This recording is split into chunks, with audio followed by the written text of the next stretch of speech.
Welcome everyone, Steve here with another Inauthentic unboxing video. It's the second one I'm recording today. It's kind of reminiscent of when it was finals week in college when I should be studying. That's when I decided it was high time to clean my room. So there's some things I should be doing here today. I've done some of them, but I needed a break, so here's the video. I call it an inauthentic unboxing video because I have peeked inside the box. I know what's in there, so not to fool anybody. That's full disclosure. So this game is Sports Illustrated Superstar Baseball. Sports Illustrated came out with its baseball game in 1971 based on the 1970 season, and what they did is they had 3 seasons in a row where they did the normal game. The form factor changed. It evolved from different types of charts ultimately to player cards.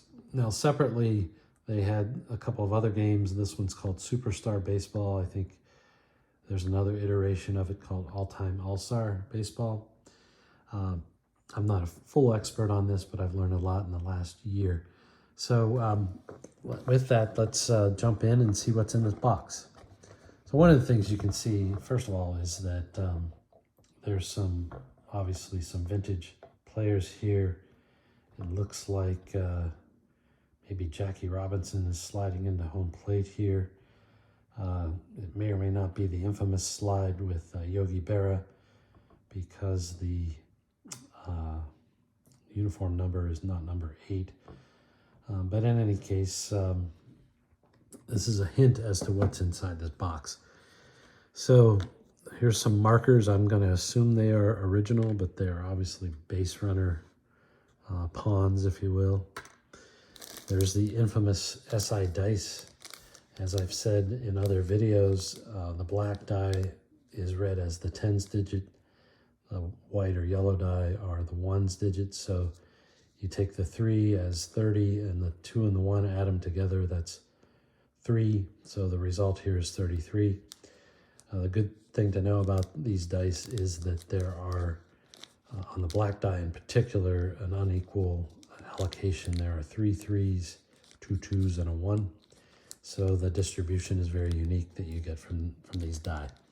Watch my other videos if you want a deeper dive into the game mechanics and the dice specifically.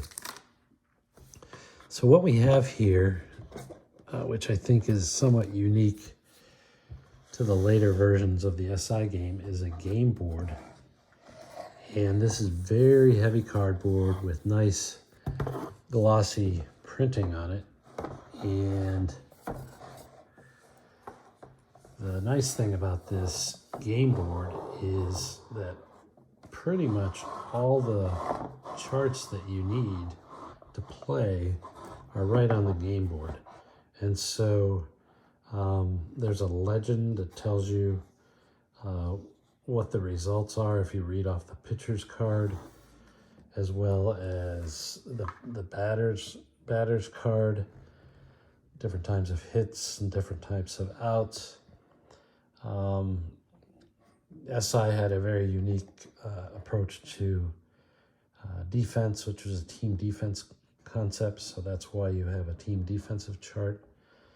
There's a further definition of the force outs or ground outs, generally depending on the runner on base situation.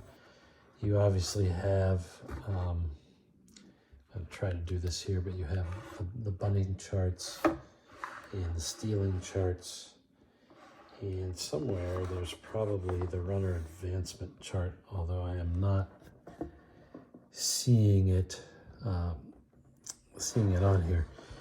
I think the other unique thing is with the playing board is you would put the pitcher's card on the mound, if you will, and then you can see the dice rolls, which go from 10 to 39 down the sides, and we'll see the cards here in a minute. That'll make more sense.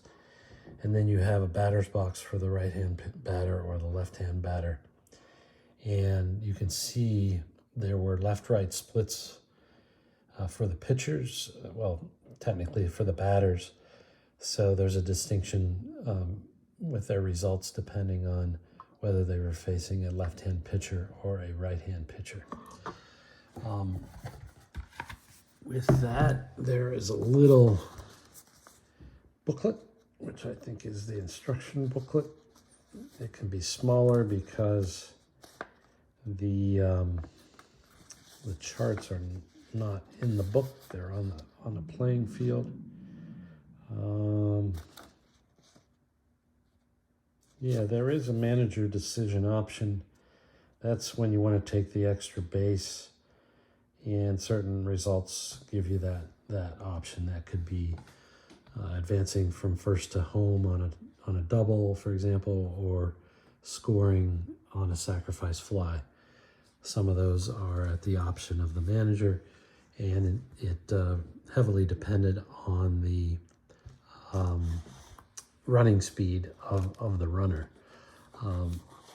SI does not have a throwing arm rating for the outfielders.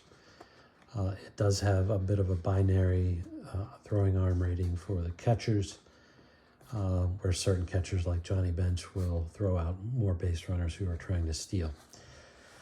So what we have here, these are basically teams or players which were famous players from the past, so maybe it's easier to read this way. So we have Early Wynn and Cy Young and Bob Feller and so on, and some more contemporary players from that time, Mike Cuellar, Hoyt Wilhelm. And you have these cards, and what you would do is you would place the card on the playing field, and then you would read the results from 10 all the way down to 39. And there's multiple columns here for the pitchers because there's a pitching chart, and then there's also, I think, there may be a batting chart. I'm not 100% sure here.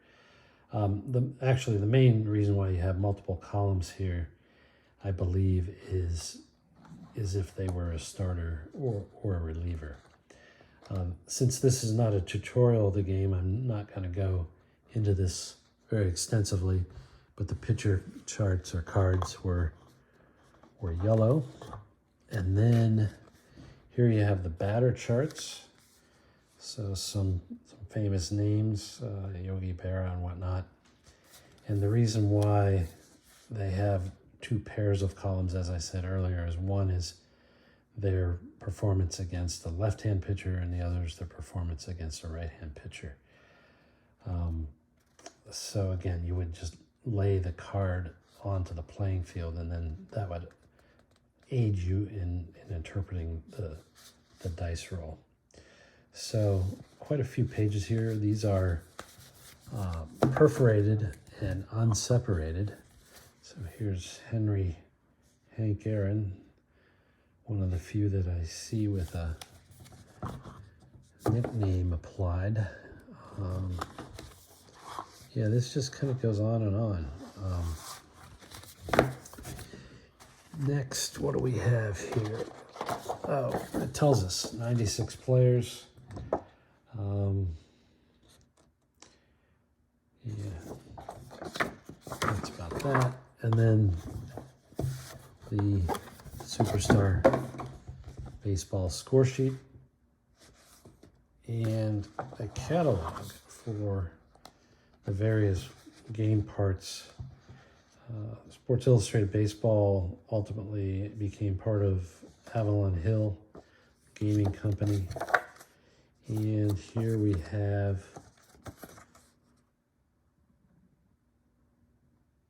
a registration card, looks like. And you get on a mailing list, and it's actually a survey. I've never seen this before, but and then a referral form at the bottom. So, yeah, kind of interesting. This game can be kind of fun. There are, if I haven't said it already, there are a ton of resources related to the Sports Illustrated Baseball game on Facebook. The group is called SI Baseball, and you'll find a number of resources there, in addition to out on several other forums. People have created cards for this game and charts in multiple formats. I recommend you look at some of my other videos related to the Sports Illustrated game, and I recommend that you give it a try. Everything you would need to play is available on the Sports Illustrated forum. Even if you don't have the special dice, there are automated dice rollers, either in Excel form or some other formats for dice rolling apps. I actually added to my dice roller Excel spreadsheet helper, which does a lot of the lookups for the various charts in the game, so you can play it pretty easily. I'm not gonna extend this any longer, other than just to say feel free to like and subscribe, but as always, comments are really what I'm looking for, whether you have questions or other comments about the game. Thanks for watching, and have a good day.